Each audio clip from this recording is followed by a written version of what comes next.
traduzir. Boa noite a todos, boa noite, pessoal. Agradeço muito a presença de todos. Mais uma vez estamos aqui para continuar o nosso estudo, que é o estudo da doutrina espírita, baseado principalmente no Livro dos Espíritos, o primeiro livro da codificação feita por Allan Kardec. A gente traz conteúdos extras, né, quando a gente vai conversar sobre o Livro dos Espíritos, porque com o tempo a literatura espírita só cresceu com muita informação, muito material legal, então a gente vai acrescentar algumas coisas. O tema de hoje é o último tema da parte segunda do Livro dos Espíritos, que fala da vida espiritual. Então, para a gente se posicionar aqui, tudo certo com a minha tela, né? Qualquer coisa vocês me avisam, eu estou apresentando. Estamos do Mundo Espírita ao Mundo dos Espíritos, é o último capítulo dessa parte segunda do Livro dos Espíritos, que chama dos Três Reinos, tá? Apesar, gente, o que seriam os Três Reinos lá em, se eu não me engano, 1857, quando foi publicado o Livro dos Espíritos? Aquela época, a corrente dominante, vamos dizer assim, era de que os seres do planeta Terra, eles eram divididos em três reinos: o reino mineral, o reino das plantas e o reino animal, certo? Isso lá em 1857, mais ou menos, quando foi publicado o Livro dos Espíritos. É só para uma observação que a classificação que nós temos atualmente de 5 reinos, que é a teoria que predomina hoje na ciência, de que nós temos o reino dos fungos, dos vegetais, dos animais, o protista e o monera, isso é algo novo, relativamente novo, é do século XX. Então, só para relembrar vocês de algo que a gente vem falando bastante, de que o espiritismo acompanha a ciência. Quando, em 1857, Allan Kardec fez a pergunta para os espíritos sobre os três reinos, era porque naquele momento era o conhecimento que o Allan Kardec tinha. Mas, como ele mesmo disse, a gente avança com a ciência. E hoje tem muitas obras que são muito mais atualizadas e que tratam dos outros reinos também, tá? Hoje, como a gente está fazendo um estudo do Livro dos Espíritos, então vocês vão me perdoar pela falta de conteúdo técnico ao falar três reinos, porque foi assim que o Allan Kardec tratou lá no Livro dos Espíritos, certo? Então, nesse capítulo que eu esqueci já, capítulo 11, que foi intitulado Dos Três Reinos, Allan Kardec, ele primeiramente faz a pergunta para os espíritos sobre o que eles pensavam dessa divisão em três reinos. E dali em diante ele começa a fazer perguntas. Allan Kardec, especificamente nessa parte, ele não fala do reino mineral, ele pula direto para as plantas e faz algumas perguntas. Eu gostaria só de tecer alguns comentários antes de iniciar o estudo específico do Livro dos Espíritos. Eu não sou da área da biologia. Eu não sou bióloga, eu não sou veterinária, eu não sou médica, eu não sou nada, eu sou da área de humanas. Então, eu vou lembrando a vocês que eu fiz um esforço para estudar o assunto, para a gente tentar trazer da melhor maneira possível, mas lembrando que a gente está estudando sobre um viés espiritual, tá? É sobre um viés espiritual o estudo que o Livro dos Espíritos aborda sobre as plantas e sobre os animais. E como o próprio Allan Kardec disse, o espiritismo acompanha a ciência. Então, vocês fiquem à vontade para fazer perguntas. Eu vou pedir só uma coisa, como a gente vai falar hoje, principalmente das plantas, mas principalmente dos animais, eu sei que surgem vários casos, né? Tipo, mas eu tenho um caso que aconteceu com o meu cachorro, eu queria saber o que é. Vamos deixar isso pro final. No final, a gente reserva meia hora para todo mundo fazer perguntas. Então, esse tipo de relato ou de pergunta específica, a gente vai deixar pro final, tá? Então, eu vou fazer a exposição. Se vocês tiverem alguma dúvida específica sobre o que eu tô falando, vocês podem me interromper, fiquem à vontade.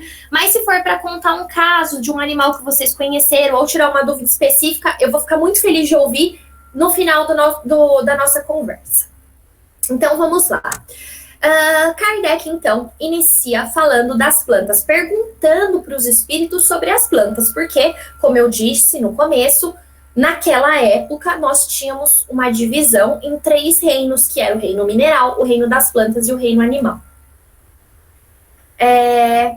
E aí, o que a gente já tinha estudado até das plantas, né? Isso já foi até uma aula que fui eu que dei, foi logo no início do curso, que o Kardec diz que os seres são divididos em seres orgânicos e seres inorgânicos. E ele diz que os seres orgânicos são aqueles que têm vitalidade, que têm vida, sendo eles as plantas, os animais e o homem. A gente já tinha estudado isso. Mais um pouquinho nesse capítulo 11, o Kardec faz outras perguntas que trazem novas informações diferentes sobre as plantas. Primeira coisa que Kardec pergunta para os espíritos, porque lembrando, esse livro, Kardec fez várias perguntas para vários espíritos através da mediunidade de pessoas diferentes, e ele foi compilando as respostas que se batiam. Então, por exemplo, ele fez uma pergunta hoje com a médium irmã do Fox, não sei falar francês, tá, gente? Aí no outro dia ele fez para a Meline, no outro dia ele fez em dias diferentes. Ele pegava esse material, compilou e fez o Livro dos Espíritos. Então, quando eu tô falando isso, que Kardec perguntou, é porque o Livro dos Espíritos foi construído assim. Mas enfim, vamos voltar. Então, ele pergunta, as plantas sentem, elas têm uma percepção? E os espíritos falam que não. As plantas não têm sentimentos e não têm sensações. E até Kardec diz, mas e aquelas plantas, por exemplo, aquelas plantas carnívoras, que quando um inseto aproxima, elas abrem. E o Kardec, já naquela época, já tinha um conhecimento avançado, ele era um cientista, ele foi perguntando para os espíritos, né, mas e aquelas plantas que fazem isso, aquelas plantas que fazem aquilo?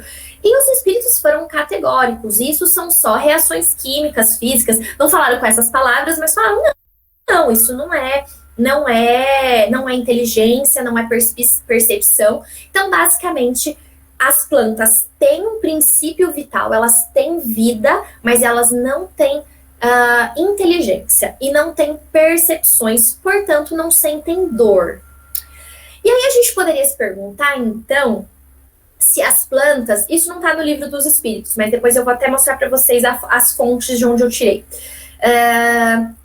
Então, as plantas, elas são seres vivos, elas foram, então, estão aqui também na obra de Deus, né?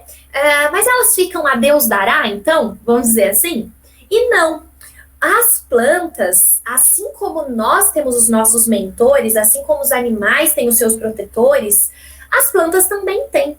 E há vários espíritos que até no Livro dos Espíritos Kardec pergunta e os espíritos respondem como espíritos da natureza.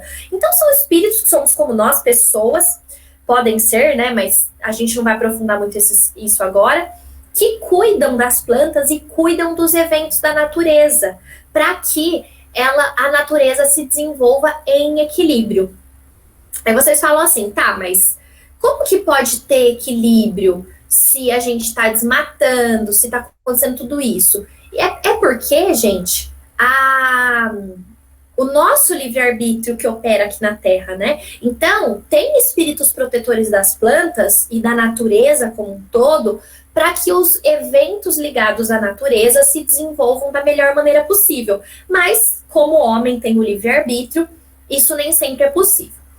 Além disso, gente, uma coisa que é interessante a gente apontar é que as plantas, como elas têm essa vitalidade, elas têm várias propriedades que podem... Nós sabemos disso, né? Nós nos alimentamos das plantas, nós tomamos medicações feitas à base de plantas, nós temos nossos tecidos, tantos meios que são feitos a partir das plantas. Então, a gente já sabe disso. Mas, além dessas utilidades que a gente conhece, As plantas também têm utilidades medicinais, espirituais, e há espíritos que, quando estão desencarnados, eles estudam isso, eles estudam as plantas, eles estudam todo o potencial que elas têm, e eles acabam reencarnando aqui para aplicar esse potencial. Então, vocês podem ter certeza que toda essa evolução que a gente tem no nosso planeta, que é por causa das plantas,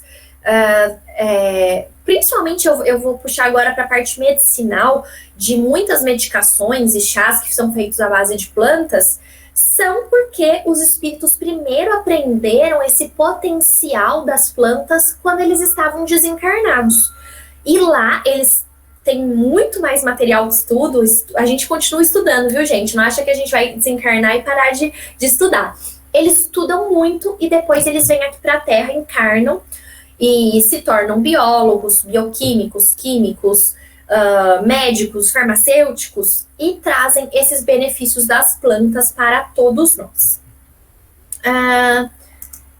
Depois disso, o Allan Kardec começa a perguntar sobre os animais para os espíritos. E aí, nessa hora, eu gostaria de fazer uma observação de que foi muito interessante estudar esse assunto, eu gostei muito.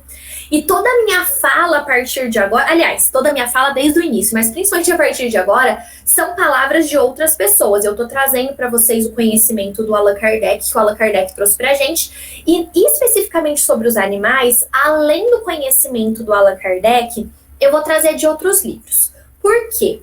Uma das coisas que o Allan Kardec sempre apontou, e eu acho que isso é a grandiosidade da obra de Kardec, e a partir disso, é que Allan Kardec sempre reconheceu a possibilidade de falha da doutrina, a possibilidade dele estar errado em várias coisas. Por isso ele falou pra gente que a gente sempre deve acompanhar a ciência. E principalmente Allan Kardec sempre levou em consideração a falibilidade dos espíritos. Por quê? Quem são os espíritos? Somos nós. Então, se hoje eu tô aqui, tô viva, tenho erros, tenho falhas, falto, nossa, não sei nada, preciso estudar muito para ter conhecimento sobre as coisas. Quando eu desencarnar, quem eu vou ser? A mesma pessoa. Eu vou ser a mesma Daniela, com a mesma inteligência, com a mesma falta de conhecimento. Então, por isso, o Allan Kardec sabia que quando os espíritos traziam informações para eles, nem sempre eram espíritos que tinham conhecimento absoluto. Ninguém tem conhecimento absoluto de nada, né? Por isso, Allan Kardec deixou para a gente bem claro, e Jesus deixou isso para a gente bem claro, numa última aula que eu dei, na primeira aula que eu dei, eu falei sobre isso, de que a gente ia ter o conhecimento aos poucos, tá? Então, o nosso conhecimento, ele ia vir com a doutrina espírita aos poucos, conforme a gente tivesse capacidade intelectual de entender essas verdades. Porque o universo é muito complexo. Então, é muito difícil da gente entendê-lo. Exatamente por isso que Allan Kardec colocou como uma variável da sua obra a possibilidade da falha dos espíritos que estavam comunicando. E por isso, vocês vão ver, a gente vai falar agora sobre os animais, que os espíritos não quiseram responder muito essa questão para o Allan Kardec, alguns espíritos, quando ele perguntou diretamente. Mas no contexto da obra de Allan Kardec, os espíritos deixaram muitas dicas e que foram depois confirmadas em livros mais atuais. Então eu gostaria de indicar aqui para vocês, eu utilizei basicamente 2 livros para trazer para vocês. Um é esse livro, Os Animais Têm Alma, do Ernesto Bozano. Esse livro é fantástico, tô aqui até com ele aqui do lado, tem na biblioteca do centro, não tem porque está comigo emprestado, mas eu vou devolver amanhã, e aí vocês vão poder, quando quiserem, pegar lá.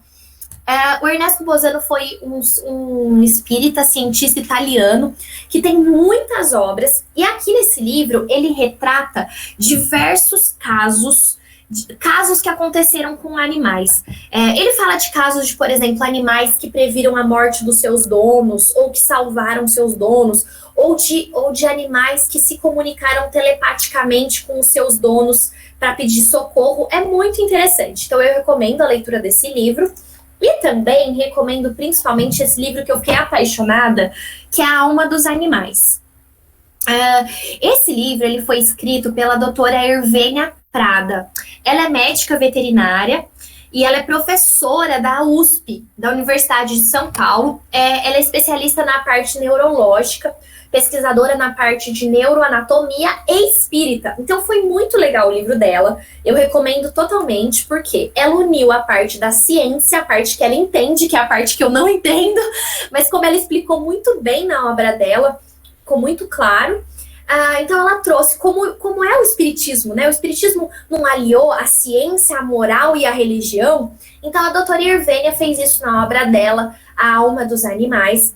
E eu vou dizer que, eu já tô avisando, porque eu não quero ser processada depois por plágio, que eu tô usando basicamente o material dela, porque ela é muito sábia, tem muito conhecimento sobre o assunto, estuda há mais de 40 anos esse assunto, e então eu vou trazer aqui as conclusões que a doutora Irvênia chegou na obra dela, mas eu recomendo a todos que leiam. Tô fazendo aqui a propaganda. Ela tem outro livro também, A Questão Espiritual dos Animais. Se um dia esse vídeo chegar na doutora Irvênia, eu aceito de presente esse livro, Questão Espiritual, porque eu tô fazendo propaganda. Ó, pessoal, comprem, tem na Amazon, chega no dia seguinte, custa R$28. Quem sabe a doutora Irvênia recebe essa mensagem e eu ganho esse livro.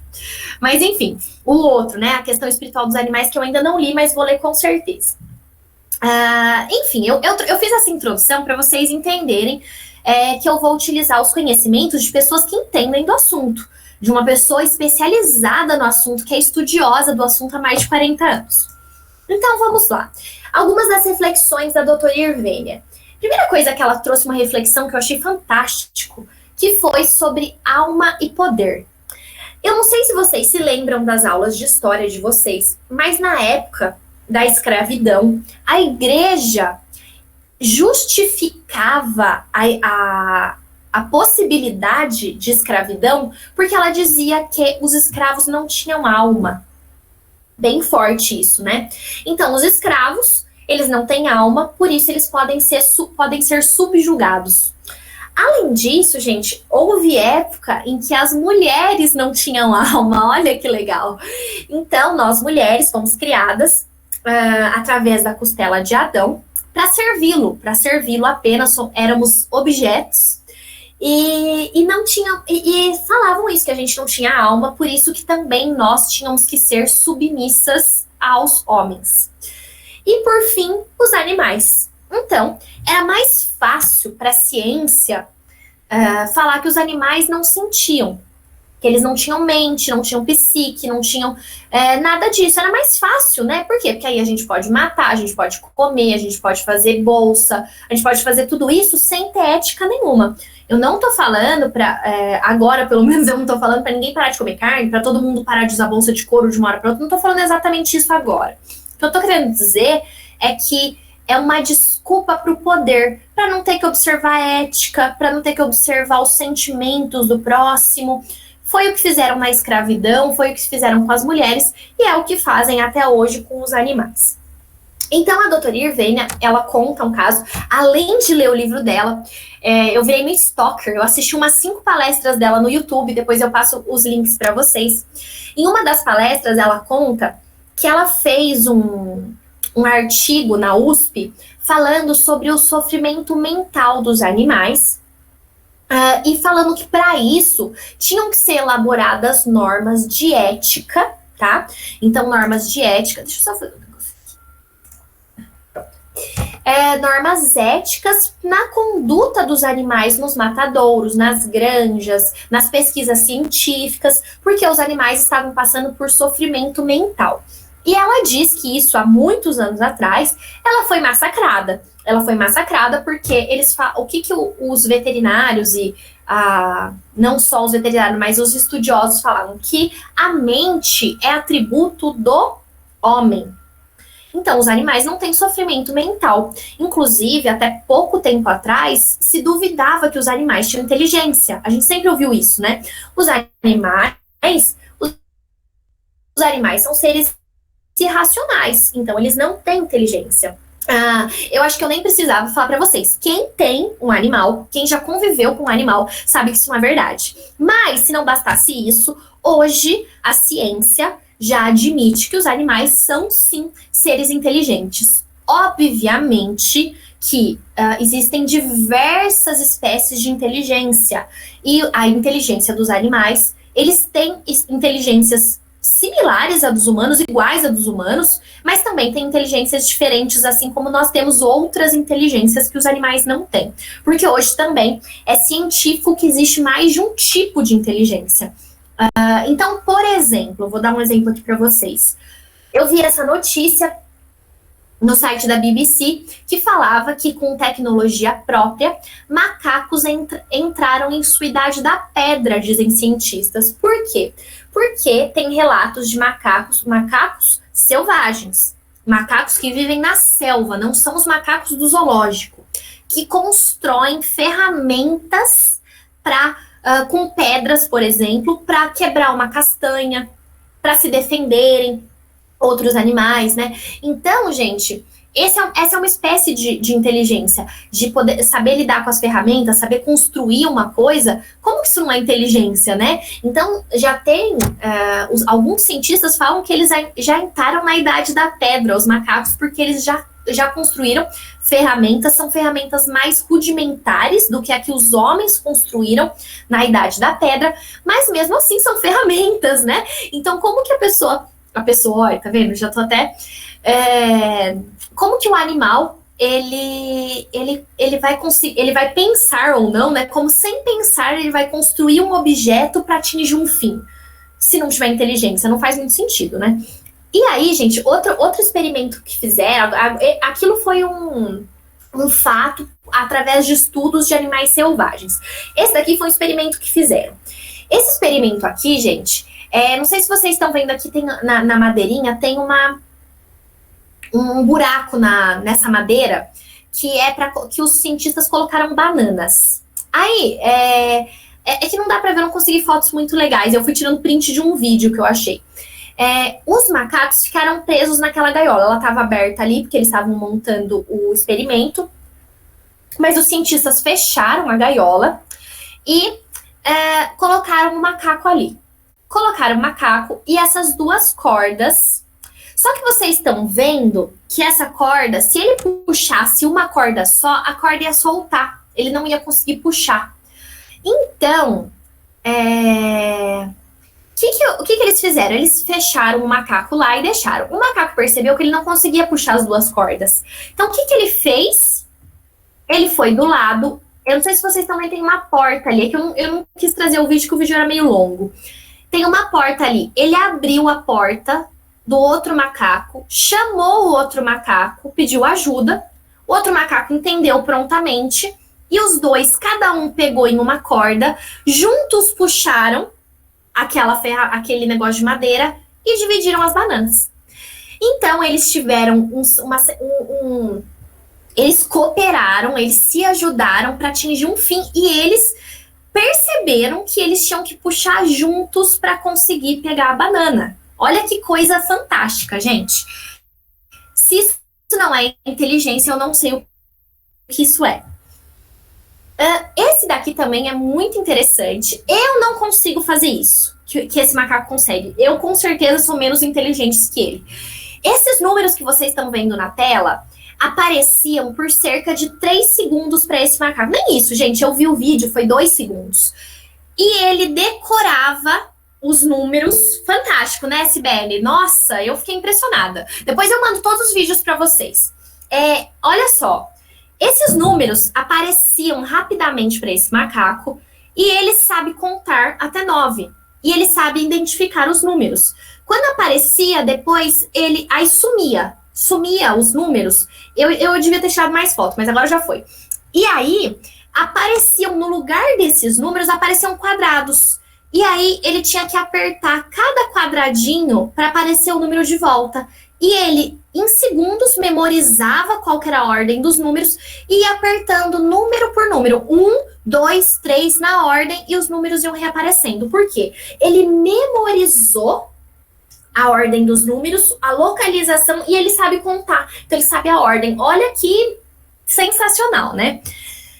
Eu falei bastante do macaco, né? O macaco já tem bastante coisa, mas vamos falar então das aves. Esse é um corvo, gente. é o seguinte, o pesquisador foi numa floresta, não é um animal domesticado, tá, gente? Foi numa floresta, colocou num tronco, dentro do buraco, um pedaço de carne. Aliás, vários pedaços de carne. E aí, ele colocou os pedaços de carne lá dentro e o corvo, depois de um tempo, ele ficou lá observando, o corvo sentiu o cheiro da carne ali dentro e foi lá, tentou bicar um corvo. Entrou, não conseguiu bicar. Esse mesmo corvo saiu, foi numa árvore, cortou um pedaço de galho e começou a tentar alcançar. Ele não alcançou. Ele desistiu e foi embora. Veio esse segundo corvo. Esse segundo corvo também tentou bicar, não conseguiu. E aí o que ele fez? Ele foi lá, pegou um pedaço de graveto maior e conseguiu pegar a carne, espetando a carne e trazendo para fora. Aí o que ele fez? Ele pegou, espetou, comeu, gostou. Ele foi lá ver se tinha mais. Ele tirou todos os pedacinhos de carne, acabou com o experimento do cara. O cara queria fazer com vários corvos, acabou. Esse daí foi esperto, pegou todo o churrasquinho para ele, comeu e foi embora. Gente, é assim, não sei se alguém pode ter dúvida ainda, mas se alguém tivesse, em 2012, 26 neurocientistas, eu peguei isso aí do slide da doutora Irvine, aqueles lá não, aqueles foi eu que pesquisei. Esse eu peguei do slide de uma das palestras dela, e que ela fala que ela conta que em 2012, numa conferência, 26 neurocientistas fizeram, assim, super renomados, os maiores estudiosos da área, fizeram uma declaração, The Cambridge Declaration of Consciousness, que fala que é a declaração de consciência, que eles falaram o seguinte: não podemos mais fazer de conta que não sabemos. Mamíferos, aves e alguns invertebrados têm consciência. Esse é o Dr. Philip Lowe, da Stanford University, mas foram 26 neurocientistas que assinaram essa declaração de que os animais têm sim consciência. Ou seja, eles têm inteligência, eles sentem, eles têm sentimentos, eles sofrem. Então, a doutora Irvênia estava certa. É muito engraçado ver essa palestra dela, porque ela fala assim: gente, vocês não têm noção como eu vibrei em ondas de felicidade quando eu vi que esses neurocientistas falaram isso. E eu falei assim, eu avisei, eu falei isso há 20 anos atrás na USP. Enfim, então assim, mas ela ficou muito feliz, obviamente, né? Então tô trazendo crédito, porque isso eu tirei da palestra dela.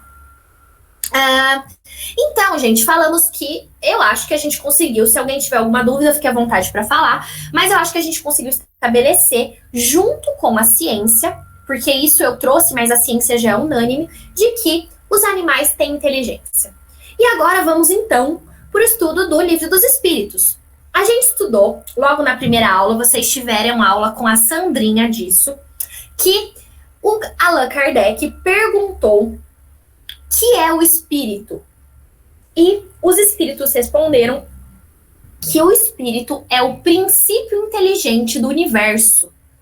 Aí, Allan Kardec, não contente, falou: mas então, o espírito é sinônimo de inteligência? A inteligência é um atributo essencial do espírito, uma e outro. Porém, se confundem num princípio comum, de sorte que para vós são a mesma coisa. Então, gente, isso também pode se concluir do livro da doutora Irvênia. A doutora Irvênia fala: onde há espírito, há inteligência. Então, onde há inteligência, há espírito. E qual foi a conclusão que a gente chegou?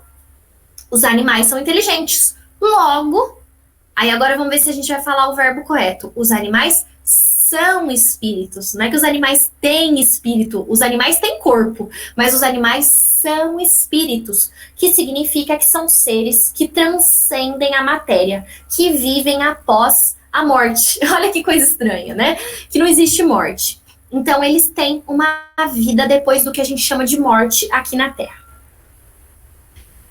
E aí, continuando o estudo do Livro dos Espíritos, na questão 597, que aí já está dentro do nosso capítulo, eu quis só fazer um remember da aula da professora Sandra, minha querida mãe. E os animais são espíritos. Pois que os animais possuem uma inteligência que lhes faculta certa liberdade de ação. Olhem aqui, gente, 1857. Olha o que o Kardec afirmou. Pois que os animais possuem uma inteligência que lhes faculta certa liberdade de ação. Então, o que os cientistas estavam discutindo até agora, o Kardec já afirmou em 1857. Os animais são inteligentes, ele não está perguntando. Aí ele falou assim, então, já que eles são inteligentes, haverá neles algum princípio independente da matéria? E que sobrevive ao corpo. Então, como eu falei, a doutora Irvênia falou e os espíritos falaram. Onde há inteligência, há espírito. Onde há espírito, há inteligência. Disso a gente pode concluir, nós podemos partir dessa premissa que se o animal é inteligente, ele é um espírito. E aí,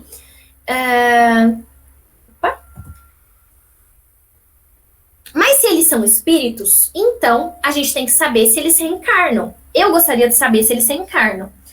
O Kardec já sabia, porque o Kardec falou o seguinte para os espíritos. Para vocês verem que eles não colocam qualquer um para fazer o trabalho, né? Eles colocam os profissa mesmo. Então, Kardec perguntou, a alma dos animais é dado escolher a espécie de animal em que encarne? Ele nem perguntou se eles encarnam ou não. Ele pensou, bom, eles são espíritos, eles encarnam e reencarnam. Aí os espíritos falaram para ele, não, pois que lhe falta livre-arbítrio. Então, gente, os animais, eles não têm livre-arbítrio como o nosso. Eles têm uma certa liberdade de escolha. Claro que eles têm uma certa liberdade. Por exemplo, quando o meu gato, que minha mãe fala que não é mais meu que eu casei e saí de casa, mas eu pago pensão alimentícia, tá? Em muito amor.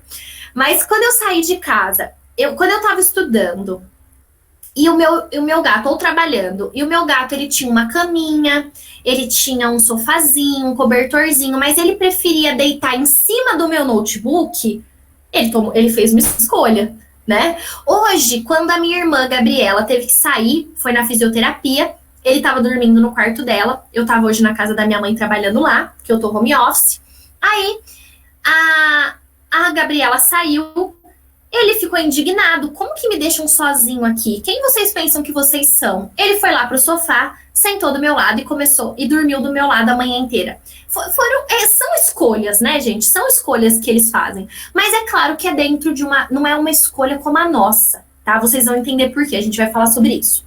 E aí, o Kardec perguntou, os animais progridem como homem por ato da própria vontade ou pela força das coisas? Pela força das coisas, porque não estão sujeitos à expiação. Então, gente, vamos relembrar o que é expiação. Nós estamos num planeta de provas e expiações. O que significa isso? Nós estamos aqui na Terra para aprender através de provas ou para reparar os erros que nós tivemos através de expiações. Então, nós somos seres que já tivemos outras vidas, já erramos em outras vidas, e aqui se faz, aqui se paga. Então, a gente reencarna, a lei de causa e efeito, para a gente reparar os nossos erros. Por isso que aqui a vida é tão difícil na Terra. Aqui não é um oásis. O oásis é quando a gente chegar lá, quando a gente alcançar a sabedoria de Jesus. Mas até lá, a gente vai ficar aqui sofrendo mesmo, viu, gente? Se acostumem. Mas a gente pode sofrer sem sofrer. Sofrer com alegria. É difícil de entender isso, mas a gente vai falar sobre isso nas leis morais, que é que a gente vai começar nos próximos capítulos. Então, enfim, retornando. Então, os animais não estão sujeitos a essas expiações. Por quê? Porque os animais não erraram, eles não têm karma. Se eles não têm livre-arbítrio para escolher fazer o bem, escolher fazer o mal, eles não têm expiação. Por quê? A gente faz o mal, a gente faz más escolhas, que às vezes a gente faz mal pra gente ou faz mal para outras pessoas, porque a gente escolhe isso, porque a gente tem livre-arbítrio. Como Kardec perguntou e os espíritos falaram para ele, os animais não têm esse livre-arbítrio. Então, logo, eles também não passam por expiações. Aí vocês podem me perguntar, mas como assim eles não passam por expiações? E aqueles animais que são abandonados?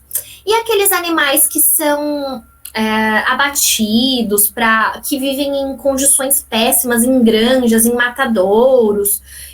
os animais que são as pessoas que judiam mesmo dos animais, os animais sofrem violência. Isso não é expiação? Não, isso não é expiação. Isso é os animais pagando pelo livre-arbítrio do homem. Quem está errando são os homens têm livre-arbítrio. Os animais precisariam passar por isso? Não, eles não precisariam passar por isso. A gente, às vezes, precisa passar por situações de sofrimento, para a gente aprender como uma prova, ou para a gente demonstrar que a gente já aprendeu, ou então para a gente reparar um erro que a gente cometeu. Mas os animais não. Então, gente, a culpa é nossa, tá? E a responsabilidade é nossa também. Eles não precisam passar por isso. A progressão deles aqui na Terra, o objetivo da encarnação dos animais aqui na Terra não é o de sofrer, não é o de aprender dessa maneira. A única coisa que os animais precisam é ser animais, primeira coisa, porque tem gente que trata os animais como pessoas e eles não são. Então, eles precisam ter a vivência de animais, tá? Então, eles vão ter a vivência como animais aqui, sendo animais, mas claro que a gente pode dar amor, que a gente pode dar carinho, que a gente pode dar comida, que a gente deve, né, socorrer os animais, tratá-los com muito, muito amor. Mas, tratá-los como animais, tá? Então, assim, até a professora Irvênia, numa palestra, ela fala que ela vai no Parque do Ibirapuera e tem um monte de gente passeando com os cachorros em carrinho de bebê. Cachorrinho com um monte de roupinha, passeando. Gente, cachorro não é bebê. Cachorro é para ser tratado como cachorro. Você vai passear com o cachorro com a coleira? Vai, para ele correr, para ele fazer exercício, mas sem o cachorro. Isso que é o que eles têm que passar aqui na Terra. E aí, gente, para quem ainda tem dúvida de que os animais reencarnam, ou de que os animais têm alma, de que os animais são espíritos, eu vou trazer uns casos para vocês. A pessoa que mais tem casos com animais, histórias bonitas, foi Chico Xavier, nosso querido Chico, nosso médium querido, que trouxe várias lições para nós, entre elas o amor pelos animais. E Chico conta pra gente várias histórias, são vários livros que tratam da vida de Chico e contam esses causos. E um deles que eu vou contar pra vocês é o do Lorde, que é o cachorro do Chico. O Lorde, gente, foi um cachorro que o Chico amava muito. Ele era cachorro do Chico e do José, que era irmão do Chico. Então, eles eram muito amigos, e aí o irmão do Chico veio a falecer. Antes dele falecer, ele falou pro Chico: Chico, cuida do Lorde, cuida muito bem do Lorde, porque ele era muito apegado ao animal também. E aí, o irmão do Chico faleceu. Alguns anos depois disso, o Lorde também ficou doente e faleceu. E o Chico nos relata com a sua mediunidade maravilhosa de que quando o Lorde faleceu, ele viu o espírito do José, o irmão dele, indo buscar o Lorde. Então ele viu o José chegando e recolhendo a alma, pegando no colo o Lorde e levando ele para o plano espiritual. Olha que coisa linda. E depois disso, por algum tempo, o Chico conta que toda vez que o irmão dele ia visitar ele, o José vinha para se comunicar com o Chico, que o Chico, para quem não conhece a história dele, procure, mas ele tinha uma mediunidade fantástica, que se comunicava, que via e tal, uma missão, uma mega de uma missão aqui na Terra. Então, o Chico conta que quando o José vinha visitá-lo, ele vinha com o Lorde durante um tempo, até que o Lorde reencarnou, mas até lá o Lorde acompanhava o José como espírito para se comunicar com o Chico. Além disso, gente, tem outra história do Chico, que é da cachorrinha dele que chamava Boneca. O Chico tinha uma cachorrinha que ele amava muito, que chamava Boneca. E a Boneca, o Chico brincava com ela assim. Ele colocava ela no colo. E aí, ele falava assim: nossa, Boneca, eu estou cheio de pulgas. E a Boneca, como um carinho, ela começava a coçar o peito do Chico com o focinho para coçar as pulgas deles. Então o Chico falava: Boneca, estou cheio de pulgas. E ele coçava. E a Boneca faleceu, desencarnou, e o Chico ficou muito triste. E aí, um casal de amigos do Chico levou uma cachorrinha, uma filhotinha nova para ele, para que ele cuidasse, para que ele adotasse também essa cachorrinha. E aí, o Chico pegou a cachorrinha no colo quando foi conhecer ela e falou assim: boneca, eu estou cheio de pulgas. E o que a cachorrinha fez? Começou a pegar o focinho e começar a coçar o peito do Chico, como se tivesse pulgas do mesmo jeito que a boneca fazia. E aí o Chico conta, né, que todo mundo falou assim, nossa, a boneca é a boneca, é a boneca. E ele falou, não, a boneca está aqui. A boneca está aqui e está ensinando a essa cachorrinha nova os meus gostos, as nossas brincadeiras. Então o espírito da boneca foi visitar o Chico e ainda foi ensinar a cachorrinha nova como que ela ia agradar o dono. Olha que gracinha. E por fim, a última história do Chico, tem várias, tá, gente? Eu selecionei algumas. Que é do Dom Pedrito. O Chico também teve um cachorro. Ele teve muitos, viu, gente? Gato, cachorro. E aí ele teve o Dom Pedrito. O Dom Pedrito faleceu. E quando o Dom Pedrito faleceu, o Chico ficou muito triste. Ele disse que ele pegou o melhor chale dele, embrulhou o Dom Pedrito e enterrou no quintal.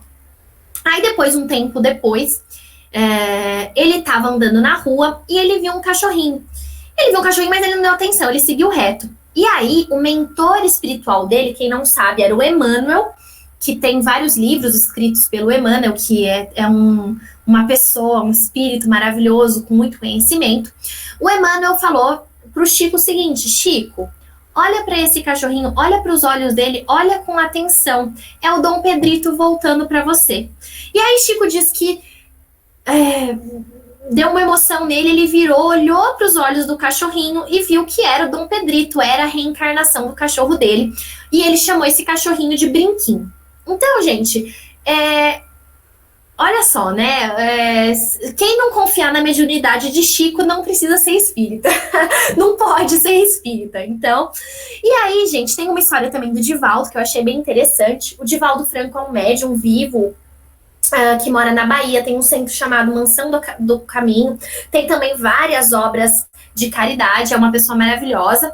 E o Divaldo conta também que um dia ele foi fazer uma palestra, eu não me lembro da cidade, e aí ele foi fazer uma palestra, ele ficou hospedado na casa da presidente do centro. Quando ele chegou na casa da presidente do centro, um cachorro pulou no peito dele, ele deu um grito, ele assustou. E aí todo mundo, nossa, que foi, Divaldo? Aí ele falou, foi o cachorro, mas não tem problema. E aí o pessoal olhou pra cara dele e falou assim, Divaldo, mas não tem cachorro nenhum aqui. Ele falou, como não? É esse pastor. E a dona da casa, a presidente do centro, que estava acompanhando ele, começou a chorar, começou a entrar em prantos e falou assim, Divaldo, eu tinha um pastor alemão e ele faleceu faz alguns meses. Então, o Divaldo, a gente acredita que viu que o espírito daquele cachorro devia estar por ali ainda, perto da dona, e a mediunidade do Divaldo conseguiu captar a presença dele. Então, essas são histórias que demonstram que são histórias, cada um. Eu tenho certeza que vocês também devem ter a de vocês e disso, mas eu resolvi trazer essas do Divaldo e do Chico, que são médiums de vidência maravilhosa e que nos retratam, que viram a alma dos animais, o espírito dos animais. Bom, aí, gente, na verdade, como eu falei para vocês, o título desse estudo desse capítulo do Livro dos Espíritos é dos 3 reinos, porque antigamente, isso foi no século XIX, dividiam-se os reinos em minerais, plantas e animais. Então, nesse capítulo especificamente, não se fala muito de pedras, de minerais, mas em outras partes eles falam algumas coisas. Então eu resolvi trazer algumas coisas para vocês. Evolução, do átomo ao arcanjo. Gente, nesse mesmo capítulo, o Allan Kardec, ele tentou ser incisivo para perguntar, então, se a alma do espírito, o espírito do cachorro e o espírito do homem são coisas distintas. Então, você ou é criado cachorro, ou eu tô falando cachorro, né, porque a gente contou as histórias agora, mas ou você é criado animal e você tem um espírito, ou você é criado homem e tem outro espírito, ou como que funciona isso? E os espíritos quando ele perguntou isso diretamente, eles foram meio evasivos, eles não quiseram responder. Então falaram assim para ele: o ponto inicial do espírito é uma dessas questões que se prendem à origem das coisas e de que Deus guarda o segredo. Dado não é ao homem conhecê-las de modo absoluto, nada mais lhe sendo possível a tal respeito do que fazer suposições, criar sistemas mais ou menos prováveis. Os próprios espíritos longe estão de tudo saberem, e acerca do que não sabem também podem ter opiniões pessoais mais ou menos sensatas. É aquilo que eu falei para vocês, gente. O Allan Kardec tinha plena consciência de que os espíritos são falhos, de que são seres como nós que desencarnam, mas não mudam, né? Então, os espíritos estão falando isso. Estão falando que o real ponto inicial do espírito é um mistério. Mas que os espíritos, qualquer que sejam, podem ter opiniões diferentes sobre qual foi essa origem dos espíritos.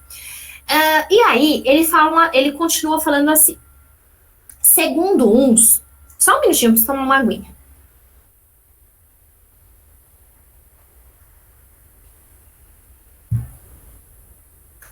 Segundo uns, o espírito não chega ao período humano senão depois de se haver elaborado e individualizado nos diversos graus dos seres inferiores da criação.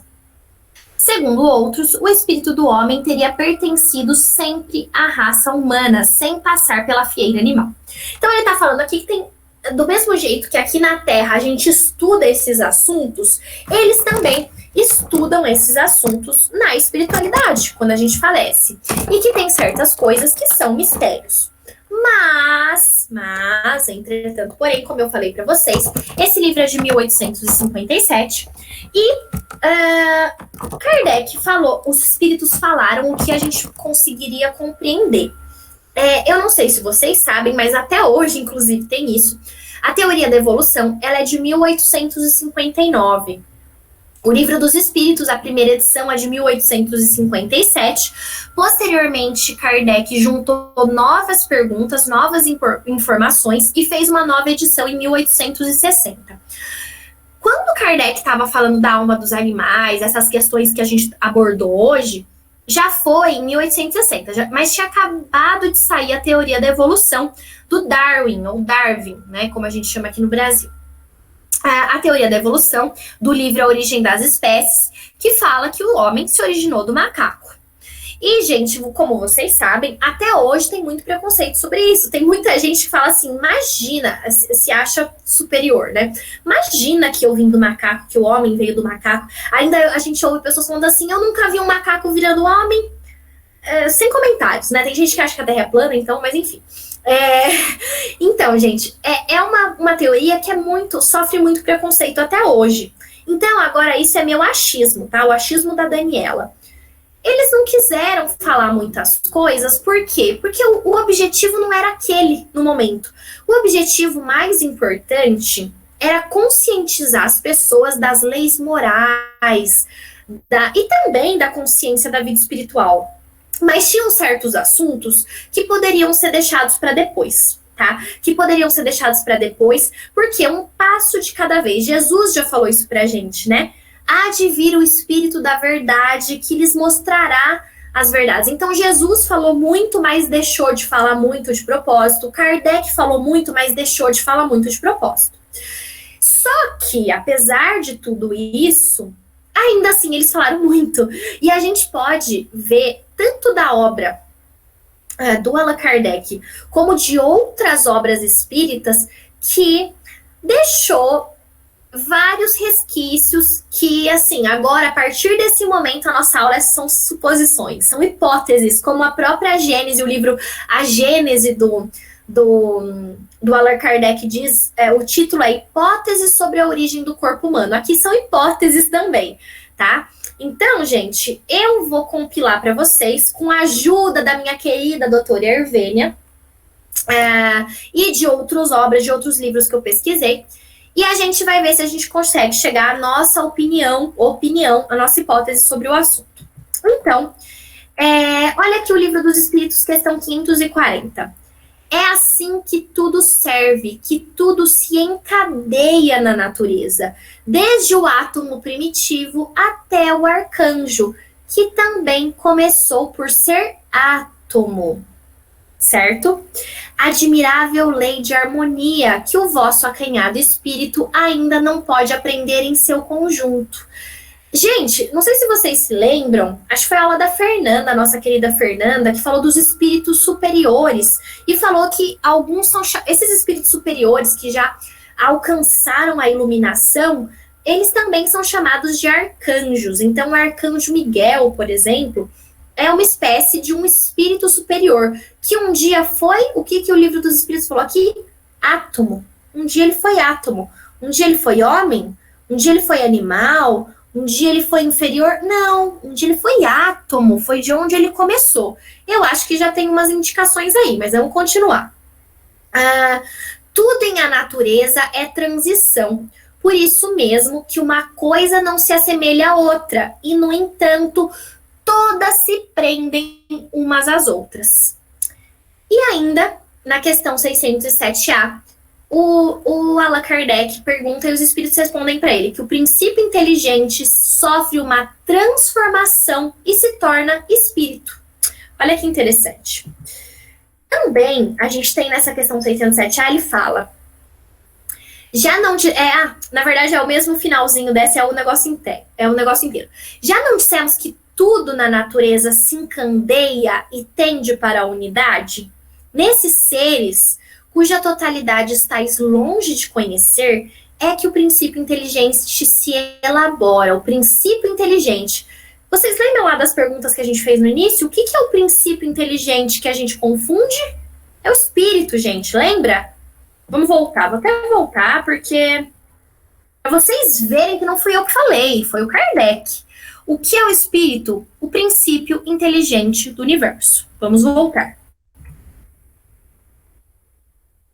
Então, nesses seres cuja totalidade está longe de conhecer, é que o princípio inteligente se elabora, se individualiza pouco a pouco e se ensaia para a vida, conforme acabamos de dizer. É, de certo modo, um trabalho preparatório, como o da germinação, por efeito do qual o princípio inteligente sofre uma transformação e se torna espírito.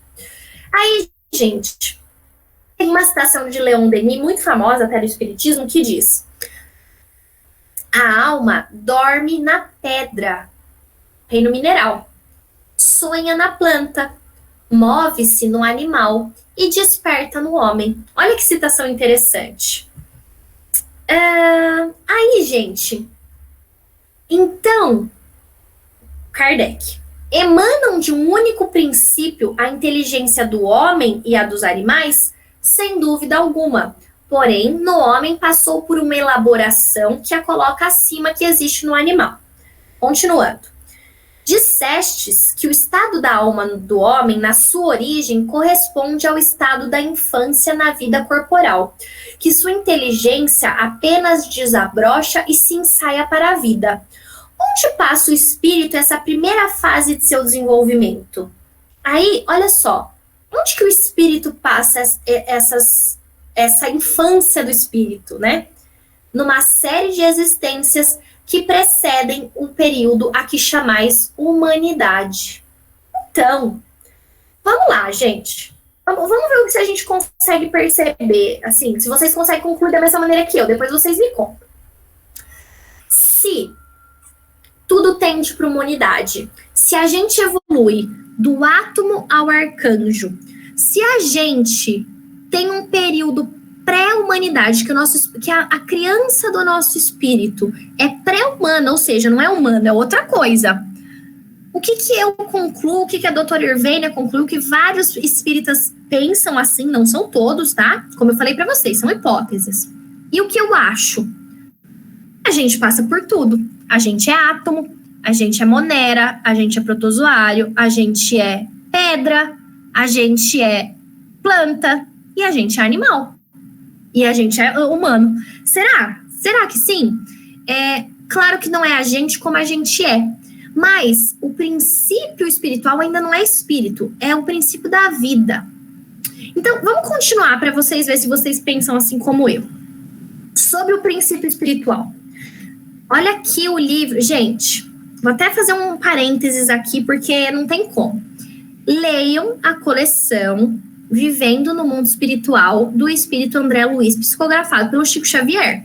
Eles falam muito mais verdades do que a gente é capaz de aguentar, e é sensacional. Então, leiam toda a coleção. Eu vou dar um exemplo de uns. A gente cita sempre as obras de André Luiz, que são riquíssimas em conhecimento. Então, vamos lá o que André Luiz falou. Ele estava falando, eu vou contextualizar vocês, gente, porque o capítulo é enorme. Então, ele está falando do princípio espiritual, que é o princípio inteligente, que é o espírito. Ele fala assim, que o espírito... o princípio espiritual, ele se desenvolve das cristalizações atômicas e dos minerais, dos vírus e do protoplasmas, das bactérias e das amebas, das algas, dos vegetais. Então, ele vai percorrendo. Aí eu vou avançar um pouquinho.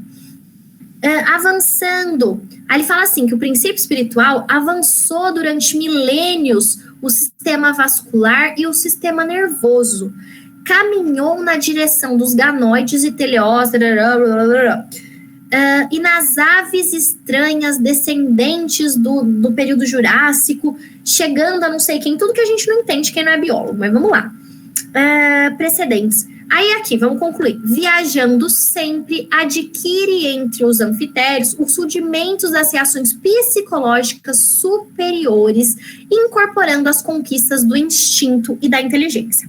Resumidamente aqui, vocês têm que ler o livro inteiro, tá? Mas resumidamente aqui, o que o André Luiz estava falando pra gente é que o princípio espiritual começa nas cristalizações atômicas dos minerais e dos minerais. Então, gente, a gente sempre fala da perfeição da obra de Deus. Nossa, como que um cristal pode ser tão perfeito? Como que um cristal pode ser simétrico às estruturas moleculares? Não é possível que não tenha uma inteligência por trás disso. E tem. Gente, calma. Não tô falando que as pedras pensam, tá bom? Não tô falando que vocês não podem pisar na pedrinha quando vocês estão andando. Eu não tô falando isso. O que eu tô falando é que se Deus é o criador de tudo... Deus, que a gente lembra que a gente também não chegou à conclusão do que é Deus ou quem é Deus, mas tudo bem. Mas se há uma criação de tudo, e essa criação, ela é igual, o universo evolui do átomo ao arcanjo, então tem princípio espiritual em tudo. Por isso que o universo é perfeito. Porque tem princípio espiritual em tudo. E esse princípio espiritual é um princípio. É um átomo que tem uma inteligência divina, não é a inteligência que a gente conhece, tá? Ele vai evoluindo do átomo ao arcanjo, tá? Aí, olha aqui o livro Filosofia Espírita, que é do Espírito Miramês, psicografado por João Nunes Maia. Os minerais buscam as plantas, essas os animais e esses os homens. É a subida da alma, tomando variadas formas para se conscientizar da sua vida em busca da fonte de onde veio. Aí, gente, aqui também, esse aqui eu também roubei do Dr. Irvênia. Olha o que o André Luiz também fala no livro No Mundo Maior. O mentor Calderaro fala para o André Luiz. A crisálida da consciência, que seria basicamente o casulo, o estado do casulo, né? Que é antes da transformação, né? Então tá ali incubada no casulinho antes de se transformar. Que reside no cristal a rolar na corrente do rio. Aí se acha em processo liberatório. Então ele tá falando que a consciência, que consciência é inteligência, é o nosso espírito, ela tá lá desde as pedras dos cristais rolando na correnteza do rio. Tem princípio inteligente, tem princípio espiritual em tudo. Claro que não é inteligência, que não é alma, que não é dor, que não é nada disso. Mas já tem. Por isso que o universo é perfeito. Por isso que a gente utiliza pedras. A gente utiliza pedras para trabalho de cura. A gente usa uma pedra, a gente usa um quartzo rosa, a gente usa... Como que a gente consegue usar isso no trabalho energético? Se eles não têm nada, se eles não são nada, se eles não existem para o mundo espiritual, eles são um zero. Seria meio difícil, né? Então, eles têm princípio espiritual, não é a alma. Eles têm um princípio de vida, de inteligência. Olha as plantas, também desse livro do Filosofia Espírita, do Miramês. Elas têm alguma coisa do mineral, por já terem pertencido a este reino. O reino das plantas é que faz ambiente para que o animal possa viver, mas elas, com a força do progresso, estão criando ambiente para a sua estadia futura como animal. O animal alimenta o homem por diversas maneiras e o ajuda em modalidades diversas, porque o amanhã o espera como homem para viver no ambiente que ajudou a construir. Olha que bonito, olha o ciclo da vida, né? Faltou aqui até eu colocar uma musiquinha do Rei Leão no final, The Circle of Life, porque é até um momento mágico, né, da gente ver que, olha que interessante, as plantas, elas já pertenceram ao reino mineral e hoje elas ajudam os animais e um dia elas vão ser animais, os animais ajudam o homem e um dia vão ser homem. Olha que coisa linda, né? Eu fico até emocionada. E aí, gente, falando também dos animais, né, nessa nossa história da evolução, olha que interessante, gente, para a gente ver. Olha o que o André Luiz falou em 1944. No chimpanzé, a lei de herança, e aqui entre parênteses está a interpretação, a tradução que a doutora Irvênia fez, que é a genética. Então, o nosso querido André Luiz, em 1944, está falando da genética. No chimpanzé, a lei de herança continua, aí só para vocês remeterem ao que ele está falando, no homem, continua no homem, continua com ligeiras modificações. Então, está falando que no chimpanzé, a lei de herança, a genética, continua no homem. Então, a herança genética do chimpanzé continua no homem com ligeiras modificações. Isso foi em 44. Em 75, foi publicado um artigo na revista científica Science, em que um professor da Universidade da Califórnia e sua aluna anunciavam que o DNA do ser humano seria 99% idêntico ao de quem? Ao de um chimpanzé. Aí, depois disso, com muitas divergências e muito estudo, o projeto Genoma, primeiramente chegou a um consenso mas aplicando uma metodologia diferente, de que realmente eles estavam certos, de que 96% a 99% dos genes do chimpanzé e do homem são iguais. E assim, mesmo considerando as divergências no mundo científico, pelo menos 70% eles consideram que o nosso gene é igual. Eles descobriram isso agora, recentemente, com o projeto Genoma, que iniciou nos anos 90, mas a gente já podia, se a gente quisesse, se antecipar e ler o André Luiz. O André Luiz, gente, então olha o que ele fala. Isso é em Evolução em Dois Mundos, no capítulo 11. Guarda a criatura humana, então, consigo, na tessitura dos próprios órgãos, a herança dos milhões de estágios diferentes nos reinos inferiores. Então, ele está falando isso. E aí, eu roubei da doutora Irvênia, né, porque eu não tenho capacidade para descobrir isso sozinha. E aí, a doutora Irvênia mostra pra gente aqui, eu já tô me encaminhando pro fim, tá? Que eu tô atrasada. Olha, gente, o feto humano e um feto de galinha, gente. Olha aí a patinha do feto humano e do feto de galinha, o feto de galinha com 5 dias e do humano com 6 semanas. Olhem, gente, um feto humano de 31 dias e um feto suíno de 21 dias. Além de tudo, a doutora Irvênia faz essa observação na palestra dela de que eles têm brânquias, que eram dos peixes, né? Então, o feto também tem as brânquias. Então, aqui o humano com 6 semanas e o suíno com 4 semanas. E o humano com 9, suíno com 4. Aqui é de um macaquinho, eu não me lembro agora de qualquer espécie do macaco, mas um macaquinho e o humano, o feto. Olha que coisa linda. A gente guarda no nosso corpo, como o André Luiz falou, vou até voltar aqui um pouquinho. Guarda a criatura humana, então consigo, na tessitura dos próprios órgãos, a herança dos milhões de estágios diferentes dos reinos diferentes. Aí, gente, aqui até eu vou passar rapidamente por isso. Vocês veem que o nosso pé e o do macaco é diferente. Apesar do nosso pé e do macaco ser diferente pela nossa evolução, já que a gente passou a ser ereto e a gente tem que sustentar o peso do nosso corpo, uma pesquisa do Dr. Henrique nos fetos de até 5 meses, eles possuem, os fetos de até 5 meses, o mesmo músculo que os macacos possuem para ter essa abertura que eles tinham. Então, a gente ainda conserva traços dos nossos antepassados animais na nossa genética.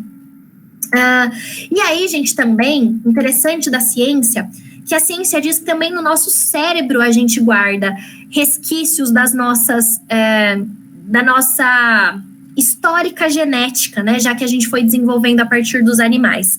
Então, esse cientista, que não é espírita, tá, ele é um neurocientista, muito renomado, que também foi trazido pela doutora Irvênia na sua obra. Ele fala do cérebro trino, que nós temos traços do cérebro reptiliano, de quando a gente passou por esse reino, paleomamífera e neomamífera. Inclusive, a doutora Irvênia fala que, por exemplo, a gente, às vezes, a carência de ter que ficar junto com alguém é do nosso cérebro reptiliano. Então, a gente também tem esses resquícios. Isso foi uma pesquisa científica feita por um neurocientista em 1968. Mas, como bons espíritas que somos, a gente poderia ter se adiantado e ter lido André Luiz em 1947, que ele falou a mesma coisa.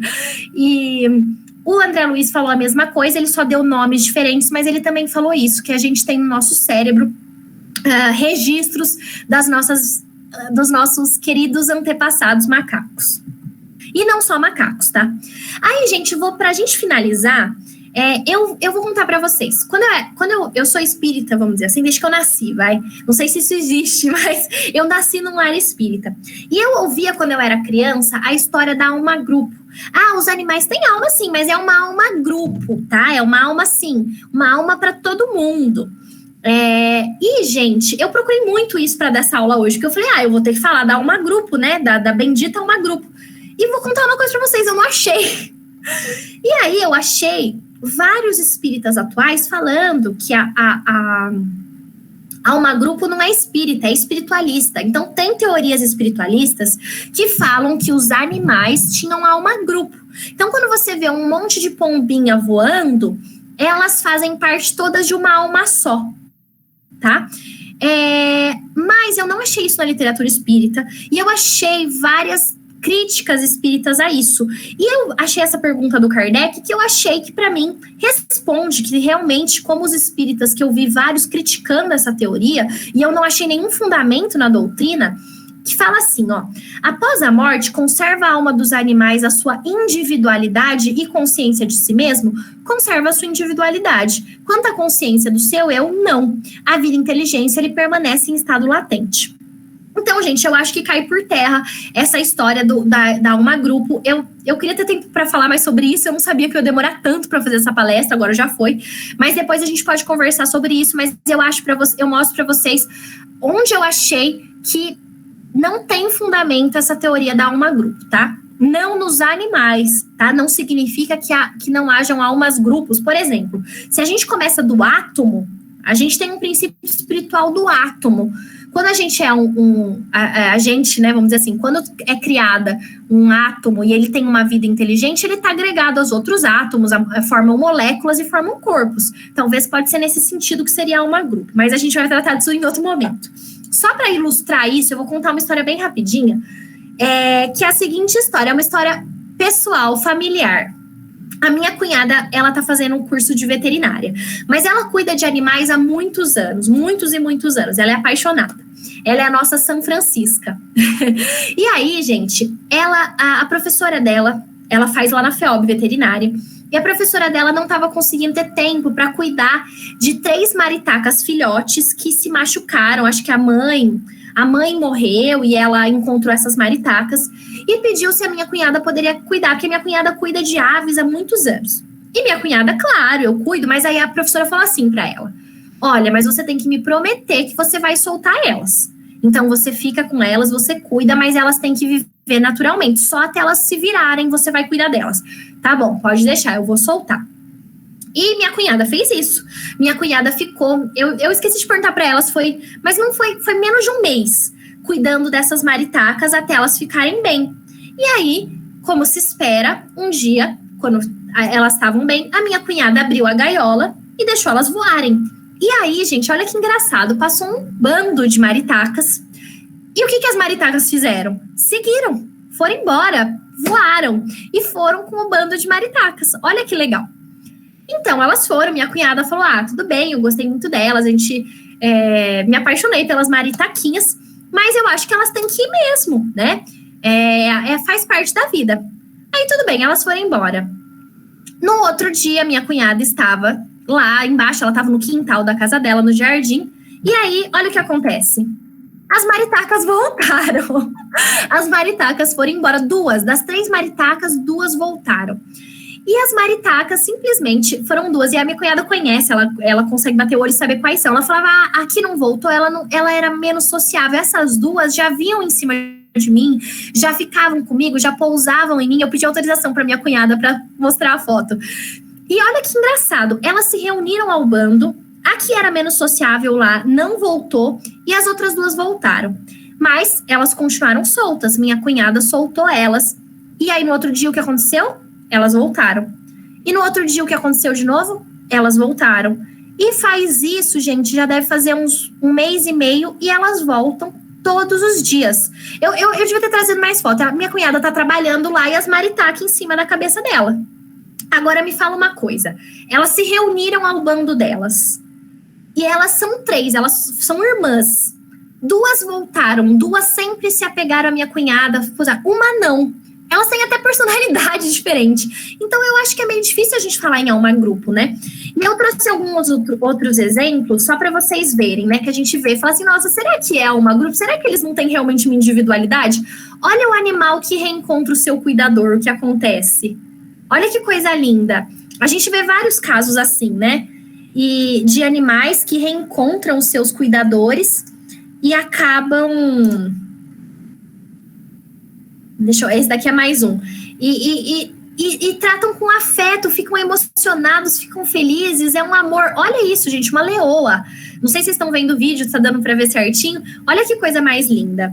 Então, gente, eu realmente, particularmente, não acredito mais nessa história de alma grupo dos animais, tá?